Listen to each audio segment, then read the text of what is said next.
In this video series, we will discuss the basic principles of Catholic metaethics.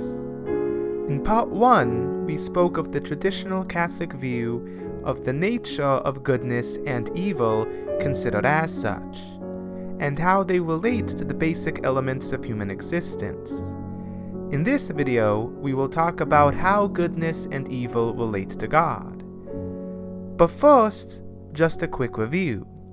In traditional Catholic theology and philosophy, existence is seen as the first good, since it is seen as that which lays the basis for all other goods. Every other perfection which we predicate onto human existence is seen as perfecting or actualizing our existence. Evil, on the other hand, is that which corrupts our existence, for it is the absence or corruption of some due good. It is a turning away from God, the source of all being, and is, in some sense, a return to nothingness. Yet, how do good and evil relate to God? First, we need to define the Christian view of God. St. Augustine, in Book 13, Chapter 3 of his work City of God, writes, quote, "For God is existence in a supreme degree. He supremely is, and he is therefore immutable. Hence he gave existence to the creatures he made out of nothing. But it was not his own supreme existence. To some he gave existence in a higher degree, to some in a lower, and thus arranged a scale of existences of various natures.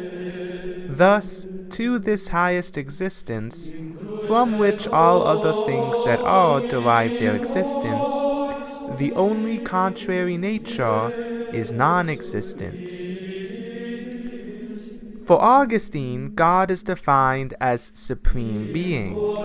Supreme being does not fall into a specific category of being. It is not defined by a specific mode of being. That is to say, every created being exists as a specific type of thing.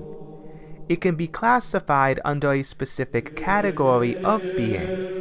Yet this is not the case with God, who, as the source of all existence, transcends all modes or categories of being.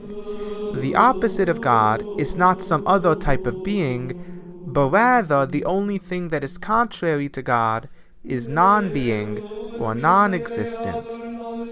Such a view was not unique to St. Augustine or his ideological heirs, but rather was the standard view in the early Church. St. Maximus the Confessor writes that God is a, quote, "substance causing reality while beyond substance," unquote. The term used here for substance, in Greek, was ousia, which has as one of its meanings essence, and is distantly related to the Greek term for being or existence. What Maximus is saying is that God is the cause or creator of every category of being, who simultaneously transcends every mode of being. In a paradoxical manner, Maximus could be interpreted as saying that God transcends even the concept of being or even the concept of substance itself. This is something explicitly articulated roughly a century earlier by Dionysius the Pseudo-Areopagite in his work On the Divine Names, in which he writes that God, quote-unquote, surpasses being. The French theologian F.H. Dondaine wrote, commenting on the thought of Dionysius, that the divine essence is, quote, super-essential, unquote, and, quote, exists beyond light and darkness, beyond being, unquote. St. John of Damascus, in Book 1, Chapter 9 of On the Orthodox Faith, writes that the divine essence, quote, contains existence itself as an infinite sea of substance, unquote. That is to say, God's being is infinite, and from this infinite being, all other lesser finite forms of being come forth. St. Thomas Aquinas, writing in the Middle Ages, states that God is not a particular type of being, but rather God is being itself. God thus cannot fall under any category of being, for he is the cause of every category. This is something that Aquinas sees in one of the names attributed to God, Yahweh. The name Yahweh means I am. For Aquinas, the name Yahweh, quote, does not signify form, but simply existence, unquote.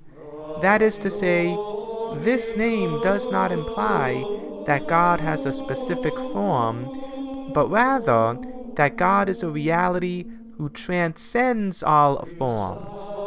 What does this have anything to do with metaethics? Firstly, because it leads us to understand what is meant when the Catholic Church says that God is good. As stated in my previous video, goodness and being are two closely related concepts. Since this is the case, if God's being is infinite, not subject to any limitations, and cannot be categorized under any specific mode, the same is true with God's goodness. Created things are good at being or doing something specific, whereas God, because he is the one who lays the basis for all being in existence, and therefore is infinite and without limits, is not good in a manner defined by a specific mode of existence. Rather, God is good by virtue of being goodness as such. That is to say, God is good not insofar as he is good at being a specific type of thing, not insofar as his goodness falls under a specific category or mode of goodness, but insofar as he is the source and foundation of all other goods. Every specific mode of goodness is a finite imitation of the infinite and limitless goodness of God, a goodness that transcends all modes or categories. This is what we mean when we say that God is good. St. Thomas Aquinas, in the Summa Theologiae, Prima Pars, Question 6, Article 1, quotes from Dionysius, and says that God is good insofar as all other goods are caused and sustained by him.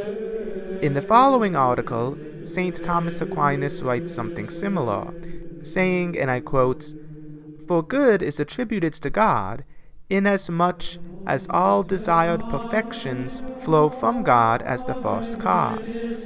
Unquote.